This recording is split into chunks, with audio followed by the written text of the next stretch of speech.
మొదటిగా పాప భయం, రెండవదిగా మరణ భయం, మూడవదిగా వ్యాధిని గూర్చి.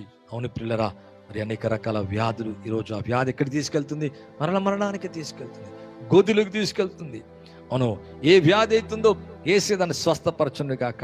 అందుకే దేవుని యొక్క వాక్యం అంటుంది, ఇక్కడ చూడండి, ఇర్మియా గ్రంథం 33వ అధ్యాయము.